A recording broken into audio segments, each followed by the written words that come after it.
A lot of scuba diving rules and procedures are grounded in science and tested experimentation to make sure it's as safe as possible. But there are some things that you do on the dive boat and during a dive for no particular reason, isn't there? No.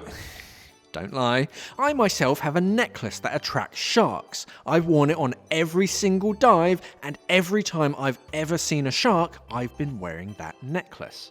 So the point is that when I wear that necklace, it is scientifically proven to increase the chances of probably seeing a shark in the water.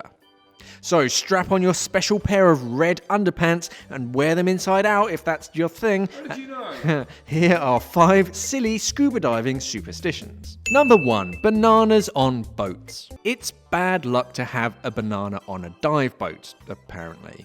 Now, this dates back to actually nobody really knows, and everybody has a different explanation as to where it's come from, ranging from banning banana hammocks that the crew wore. Apparently there was some kind of Pirates of the Caribbean revolt with the crew wearing budgie smugglers overthrowing the captain, to dodgy tummies from a banana-based diet, and of course the comedy gold slipping on banana peels.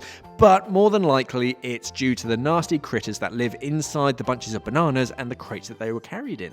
Number 2, bad luck comes in threes. Everybody should have heard this before, and it creeps into scuba diving too.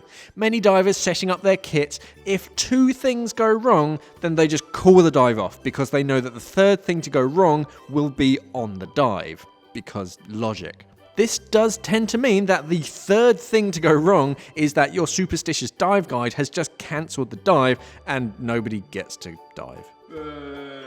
Number 3, plastic bottles in the water. Plastic bottles underwater attract sharks.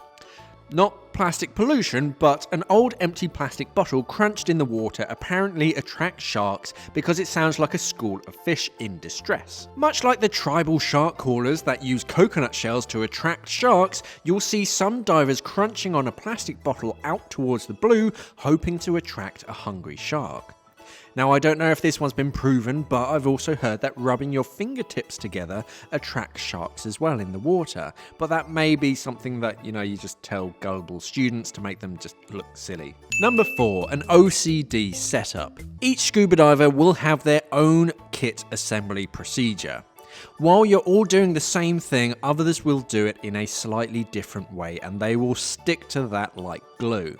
Now, this often starts from your very first course where a DM or an instructor recommends a certain thing during a lesson that sticks with you, or an equipment failure that means that you always check that piece of equipment twice before going on a dive. For me, I have to put on my undersuit first underneath my dry suit. Otherwise, it just doesn't work for me, it doesn't feel right, and I'm just afraid that I'll, just get cold or something. If you put your dry suit on first and then your undersuit, I don't know, it just doesn't feel right to me. Something in the back of my mind says no. Number 5, touching things. Okay, now grow up. Some divers will always touch the ship's the ship's bell or the side of the boat before jumping in, or, something. They just have to touch it. Oh yeah! Cheryl, a lot of people do this on aeroplanes so that, the aeroplane doesn't crash. So scuba divers do it too, so the boat won't sink or, something. If it's not the boat, then it's usually some kind of talisman or your dive buddy if they're into that. But it's never touched the dive instructor, is it? Now, do you know how the Titanic sank? It's because no one touched the side of the boat.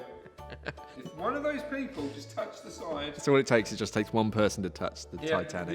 The iceberg would have snapped in half and it would have just melted. Yeah. The heat transfer from touching it. Exactly.